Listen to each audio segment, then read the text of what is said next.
Now, I'm not good with these things, so my boys sent me a bunch of questions to answer so that you guys could all get filled in on the specs, the build, the process, and what's happened. Like, why are we here? Why did I put a 2J in a BMW? Everybody knows why, but I'm gonna tell you. So, why did I choose this chassis? Growing up, I had a secretary at school. Her name was Chris, and she had a red 330 Ci. I believe it was probably like a 2002, maybe 2004. I don't know, but I loved it. And it was just kind of like, one day I'm gonna have one of those cars. So that's why I essentially chose this model. The backstory behind this is actually, I was given this car for a bottle of Glenmorangie. It's some whiskey, and my friend Joanne, I will say her name, she basically said, well, that's not the way this story went at all. I would always see Joanne driving this car, and I was like, yo, when you're gonna sell your car, let me know, I wanna buy it off of you. And she's like, okay, whatever. One day I saw this beautiful woman driving down the street in a 4 Series BMW, and I was like, Joanne! And I was like, yo, called her immediately, I was like, where's your car? And she's like, don't worry, my mom has it, I'll let you know when we're getting rid of it. And long story short, she called me about 2.5 years later, she's like, do you still want that car? And I was like, hell yeah, how much? And she's like, it's yours. And I was like, no, seriously, like, how much? And she's like, it's yours. If you don't know, these cars are very cheap. They're not well valued. They don't keep their value for whatever reason. They're amazing vehicles. Maybe it's the maintenance and the upkeep, but she gave it to me for a bottle of Glenmorangie. Her father loved that, and so I was like, all right, let's do that. Give him a bottle of Glenmorangie. Came with a set of winter tires, and I was off to the races. Well, actually not literally, because that shit was slow as shit, and it had like 186 horsepower. Didn't do nothing, but it was a great learning platform for me. So yes, I did take it to the track, and as you can see, I'm in a wheelchair. Next question. Why did I choose to do this build? Well, that last question essentially leads into this question. I decided to build the car because I went to the track. I was learning and trying to shift or downshift with that stupid Tiptronic stuff, and it wasn't working. So I'm like, I need to figure out a solution, and that's when the DCT and standalone transmission controllers were introduced to the world. That's a whole nother backstory, but that's why this build started, is because I wanted to be able to drive a car like it was manual. Not being able to use my legs, like chasing a manual shifting car, is the reason why I started this build in the first place. What specs do I want to share? Engine, transmission, etc. So it's a 325 Ci, completely bone stock, or it was. Then the snowball started. I just wanted like coilovers and rims. And that honestly is where I should have stopped, because the car was phenomenal. I had no issues. It handled amazingly. I had a lot of fun, and I could drive the car. It wasn't something that was super intimidating or scary, would break loose on me, and I could control it. I'm not a professional driver. I can't control 700 horsepower yet, so I'm gonna build up to it and just figure this out. But basically, after that, it was, what do I wanna do? And the dream has always been a motor swap, just build a car, Fast and the Furious. I'm sure that's how we all grew up, and if you're older than that, then you're lucky, but my introduction to cars and fast shit was Fast and the Furious. And then from then, it was just kind of like chasing the limited knowledge that I had of things. I'm not one of those people that really dive into stuff, read magazines, but this is what I wanted to do. So it's a 2JZ inside of a 325 Ci bone stock car. So the first thing I did was BC coilovers. I think it was the BR series, Apex 8.5 by, or 18 by 8.5 rims, classic, and then we have the 2J. After that, it was a DCT, because I wanted to, like I said, figure out how the manual shifting worked, and that progressed. I started with this horrible company. What are they even called now? I don't really care. But after that whole debacle and disaster of about 2.5 years of just driving and working, but not really working, like I was able to go roll racing with it, slapped a C63, slapped another built BMW, but the support wasn't there. And I knew 8 HP was the way to go if I wanted that drivability and then being able to just to beat on it whenever I wanted to. So Turbo Lambic, thank you very much. You guys are the truth. With the standalone TCU, I'm able to just switch the dials, go full manual mode or full auto. I love the car. I love the build. It's phenomenal. Beyond that, it's my hand controls. That's the last thing I'll tell you guys about. I have precision turbo.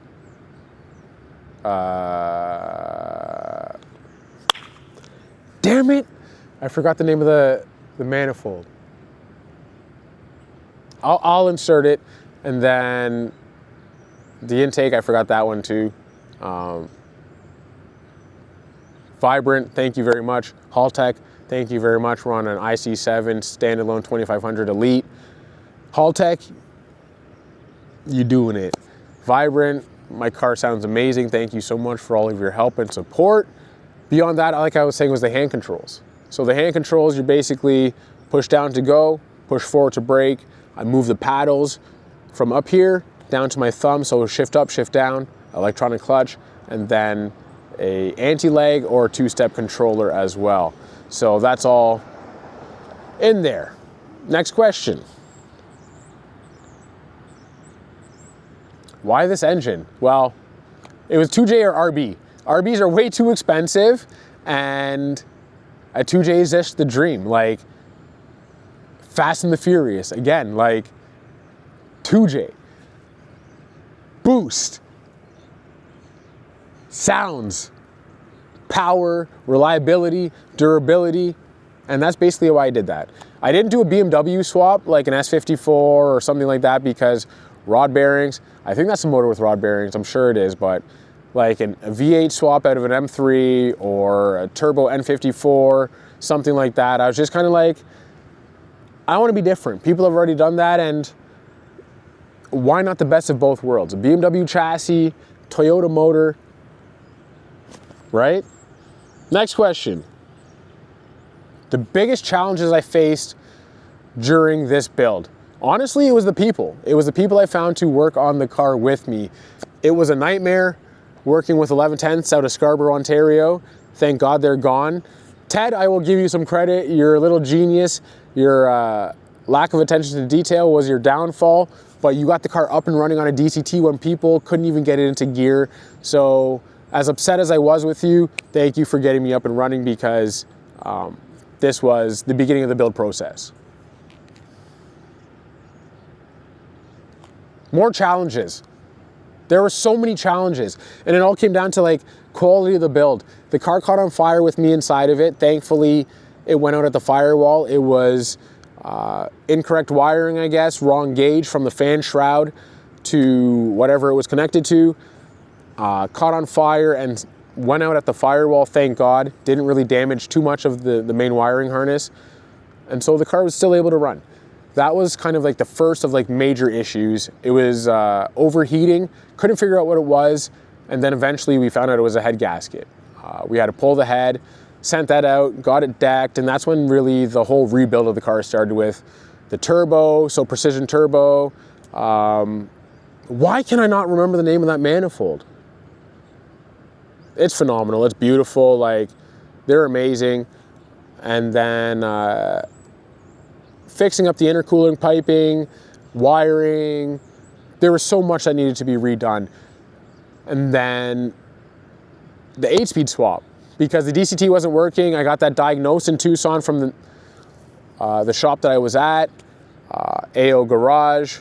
They were great in the beginning, and then all of a sudden just left me hanging high and dry. So I had to move the car from there.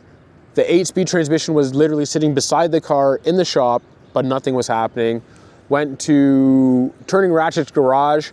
They said they were able to take it on, handle the build, and unfortunately, they fucked it up too.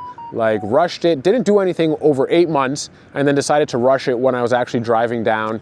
So that didn't work out, and now I have a horrible drive shaft that needs to be replaced. It's only 4 months old, so we got to buy a new one, and then the adapters for the M3 differential in the rear end, and the 8-speed transmission in the front that came out of a Dodge Charger. So this car is really a hodgepodge of everything. Like, it's a melting pot. It's like Pickering, the city I'm in right now. It's a melting pot of all sorts of different cultures and people and populations and religions and ethnicities, and you got something truly amazing, and that's why diversity is phenomenal. Going on. What's my favorite part of the build so far? Probably getting into boost. I've never had a boosted car. Just like my Mustang was the V8, the first thing that I had that really had some sort of power. But getting into boost, hearing the sounds, getting pushed back in the seat, those are probably some of my favorite parts of the build so far, without a doubt. Yeah, without a doubt. What was your inspiration or vision for the final look and feel of the car? So, I love corners. I love going around corners really fast. It's something that I've always liked, whether it was on my bike, my hand cycle, in a car. Cornering it's like the best thing in a car. And when you're racing, it's where the time's really made up. If you're good at cornering, you're gonna be good at probably driving. Drifting, that is something I also really enjoy doing in a front wheel drive car in the snow. So I can't wait to kick this sideways. Hopefully down the street right after this video, we're gonna go do that. So I'm gonna upload that. But what was the question again? Yeah, that was the inspiration or vision for the car.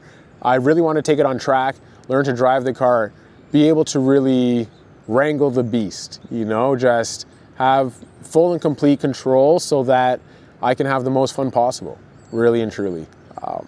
Yeah. Is this a street build or a track build? It's a street monster, built for the track, but with the amount of money that I've dumped into it, I think I'm gonna keep it for the road and the street so that I can enjoy it, take it on cruises, take the wife out. I will not be putting a roll cage in it. That's been a huge debate, but I won't be doing that, especially with the passing of one stock. Like, rest in peace, but we're not pushing 12 or 1500 horse. I think we'll sit around 700, and then maybe one day we'll go to 1,000 if I decide to pull the motor out and just have that 4-digit number. But really and truly, I think that'll be like a drag build or a roll race build kind of thing with a B58. And this will just be something beautiful and amazing. So yeah, we'll keep it like this for now.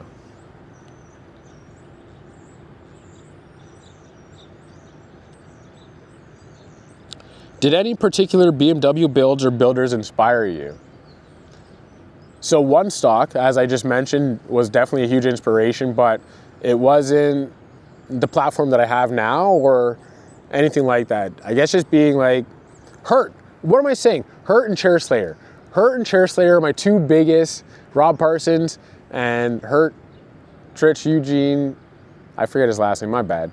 But you guys are the biggest inspirations. Hurt being a black guy, influencer, hoonigan, now Nappy Boy Automotive, in the industry, doing the damn thing, making a way, like absolutely the biggest inspiration. But when I broke my back, Chair Slayer really moving the needle forward with the hand controls and bringing accessibility to the forefront of the car industry, it was phenomenal. Two massive inspirations. I do get to interact with them every now and then. I hope to work with them a little bit more in the future. And yeah, thank you guys. Thank you, thank you, thank you. You both know you're huge inspirations. But again, one stock, unfortunately, is not here with us anymore, but that's the next B58 build. I want to do B58, fastest paraplegic in the quarter mile, Guinness Book World Record, fastest in the world, paraplegic, and we'll go from there. Drifting would be amazing. Track builds like, or track days, and then autocross. I want to do it all. I don't really want to be shoehorned into one specific discipline of racing or car enthusiasm. So we'll see where this goes. Life is good. I can't complain. What's left to complete on the build? Great question. The drive shaft. I need a new drive shaft. Probably, like I said, those connector ends on the differential and then the transmission, just to make sure everything's solid. and we can really send it, because a vibration at like 145 sucks. It's actually waking up. Can't even kill these damn things now. Vibration at 145 sucks, and it wakes up my leg. As I was saying, I got a lot of nerve pain and issues with paralysis, and when that car starts vibrating, my leg hurts. So we're gonna get that addressed real quick, hopefully. But beyond that, I think the last question that we have here is, any future upgrades or changes already planned? The drive shaft, and then just fixing up the interior, doing the body work. I have a wrap for the car. It's a satin black with the gold flake. So this is probably the last time you'll see her in her stock form. And there's some big things coming right now. By the time this video is out, I think, I don't know, I won't even say anything yet, but there's a big feature in a magazine coming up. It's winter, so we'll be down. I have a motion simulator that I'll be developing some hand controls for, so stay tuned. This will be on YouTube under Rollin Shooter, R-O-L-L-I-N, Shooter, S-H-O-O-T-E-R, no space. But yeah, this is great. This has been fun. Thank you very much for tuning in. Don't forget to like, share, and subscribe, because there's so much more coming in the future. Thank you for all your support, and thank you for everybody that has followed the build and, again, supported me up to this date. And the last thing I'll say, I think, is just don't give up on your dreams, because it's so worth it. Forward always, and always forward. Love you.